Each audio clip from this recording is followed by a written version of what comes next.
Alright, so today we're going to talk about why the V6 Mustang is the perfect first car. Number one, it just looks cool. Anyone who looks at a Mustang knows that it's a Mustang. It's very iconic. And then it looks very sporty. And obviously as your first car, you want something that looks cool. It's cheap. You can easily find one for less than 10K. I'm in Germany. I actually tried looking at Facebook Marketplace and there's not much options as expected because it's Europe, it's Germany. People don't really drive these around often, but they are here. But in the stateside, like, you can easily find one under 10K. I love this car, I really do. So the mileage is great. I fill up every 3 to 4 days. There's tons of aftermarket support. My dad got this car in 2016. And then in 2019, that's when he gave it to me. That was my second year of college. That's when I got it, and I drove up to UC Davis from SoCal. It's a great first car. I liked it, and I've been modifying it ever since. I spent easily over 10K in performance modifications on this car, and they're all well worth it because this car is paid off, which is the best part about it. So modification wise, I just looked online on Reddit, other YouTube videos. I've modified the full exhaust, and then I took off the cold air intake just because German laws. But it's very worth it. And if I had to start it again, I would easily just do 373 gears and a tune, which makes this car like really fun to drive and easily. It makes it feel fast, which is amazing. So I never get bored because of that. Like, it's just fun to drive, you know?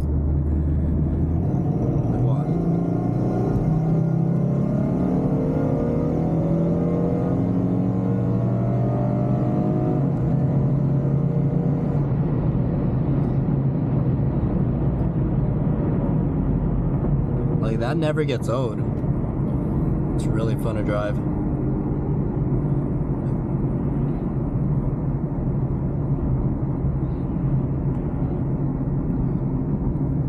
I've never had any real issues with this car, just basic normal wear and tear.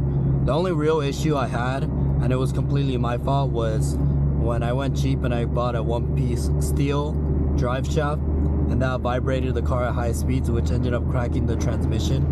But my older brother, he's a mechanic, he was able to fix it, get a new transmission for this car. That was back in 2021. So this car was just sitting around for 2 months since it had a broken transmission. But then I installed it.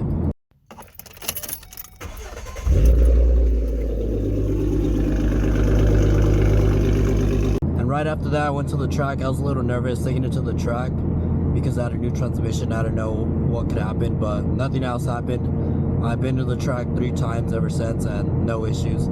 So again, if I had just gotten with the one-piece aluminum drive shaft, that would have never happened.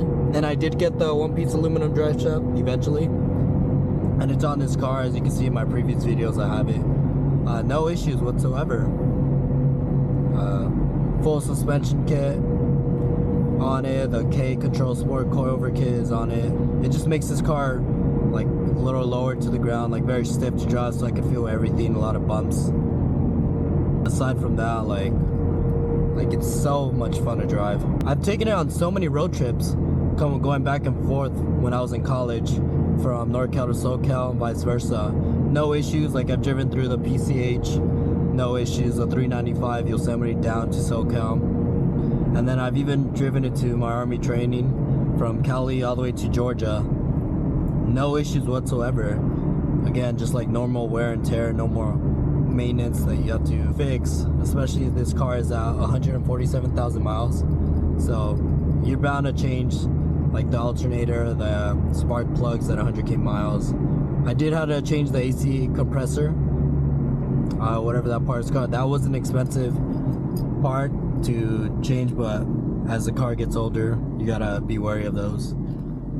It cost me easily $1,000 of that, but aside from that, you know, no issues since then, since I changed it last year.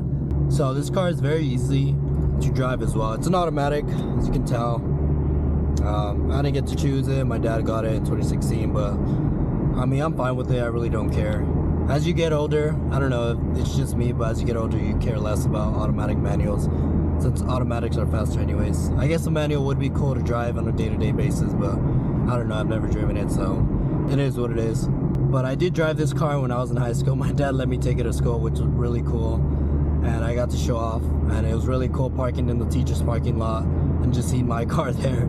It's so fun, like as a high school kid, like it's a Mustang, so that was really cool.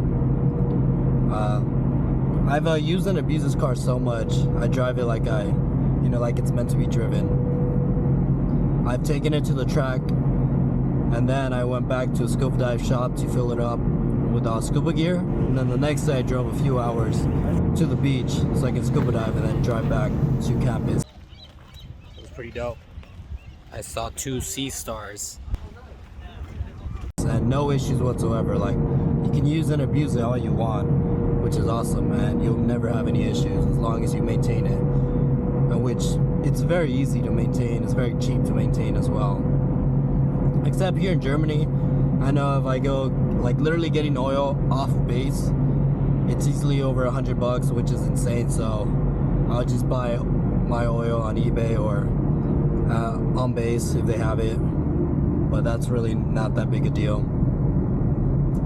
And I still plan to have this car forever. Like, literally, it's paid off, and I want to be smart with my money, and it's awesome. It's fun to drive. Like, of course, I've thought about selling it and getting a GT, like back when I was 20 years old, but now 4 years later, like, I've grown to really appreciate this car more, and I really want to be smart with my money. So I'm really glad that I never, pulled the trigger on that. And every now and then I'll think about it, but then I realize, like, no, like, I'll keep this car. It's very easy to maintain. It's very fun to drive until I break, I don't know, the transmission again or blow the engine. I do have plans for this car as well. I do eventually want to pro charge it, add a Willwood brakes kit on it, like a full brakes kit, and I don't mind spending thousands of dollars. I've already done it before. I really don't care. I'll do it again. And then I do want to do another paint job, like a complete paint restoration. Probably keep it black. I don't know yet, but this is years down the line. Cause, like, if you see my other videos, this car's paint it's rusted from the top, the stripes, a lot of like minor dents and scratches, like swirls on it. So I really do want to restore the paint. I don't know if I should just keep it black or a completely different color. Like I said, like, I plan to keep this car forever, so I can do whatever I want to it. I've done a few cosmetic mods, of course, the transmission, the louvers on the side, which look cool, I think. I do want to get a different bumper, because, like, it looks ugly with the fog lights. I don't even have the fog lights on there anymore. They broke off. But yeah, just some plans for it. I do want to take it to the Nürburgring. I know I've talked about it in my other videos, but unfortunately the track is closed for this season. It's December, so it won't open up till, I believe, March or April. So once it opens up, I'll immediately track this car at the Nürburgring, and I'm excited for it. It's crazy how I brought my car from the States, and I've had it since I was 19. Well, it's 2016, that's when my dad bought it, and I was in the car since then. And now it's all the way here in Germany, exploring other German cities. I do want to take a road trip to Scotland next summer to see that famous Skyfall site where James Bond has his DBS. I forgot what car, DBS 9. Not that. It's the older Aston Martin, and he's sitting overlooking the view. I want to take it and recreate that scene with this car. But yeah, like, it's a very fun first car. Like, not even that, if you just want a Mustang but you don't want to go crazy with the Mustang GT with the V8 prices, insurance, all that, like, a V6 is the way to go. Insurance wise, I used to pay $86 with Geico, and I had a full coverage, which is insane. 86 bucks, you can't beat that, because I had the military discount, student discount, all the discounts. But now that I came overseas, I had a, Geico couldn't cover overseas, which sucks. So now I switched with USAA, and I spent like $110. It's less than 150. Yeah, 110. Same thing, full coverage. I want full coverage, like, even though the insurance providers will try to talk you out of it, but I'm like, nah, like, I want this entire car to be covered. I really don't care. So that's just me personally. I know other people like getting just the minimum liability insurance, which is even cheaper. But yeah, really, it's like, it's so cheap, it's so fun. I don't know what else to say.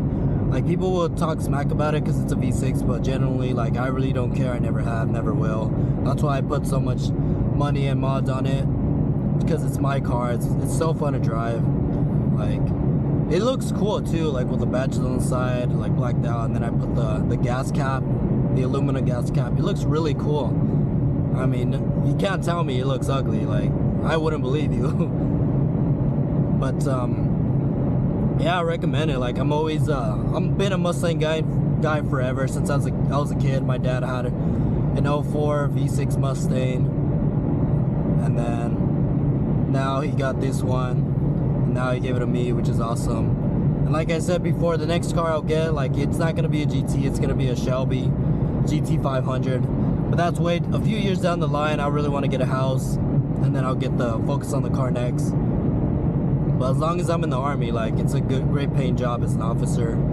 So that's captain / major's pay for a GT 500. Right now I'm just a first lieutenant, and it's really smart having this car. It's really fun. So if you're a broke college kid or a high school kid, like, I highly recommend just get a V6 Mustang. You know, like, you can never go wrong with it.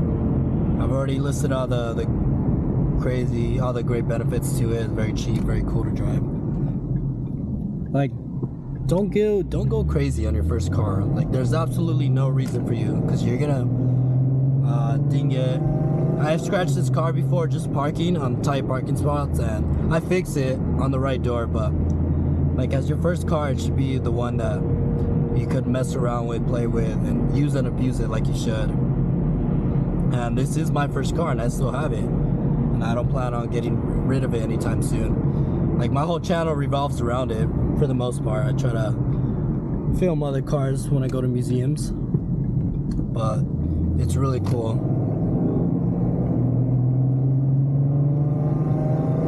Yeah, too bad I had to take out the Roush mufflers just because of the decibel levels being way too loud. I would have gotten pulled over so much here in Germany because, you know, like I said, German laws are so strict. But aside from that, it still sounds really nice. It's still fun. Yeah, let me know if you have any comments on it, questions. Like, I'm proof you can keep this car for hundreds of thousands of miles. I plan to keep driving it forever. And yeah, let me know. I really wanted to make this video for a while, and now I feel like I've been able to just talk about my experiences with it.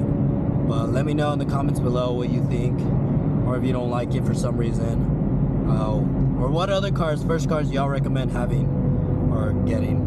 But yeah, ChrisVlogsCars. Thank you all for watching. See y'all next time. Peace out.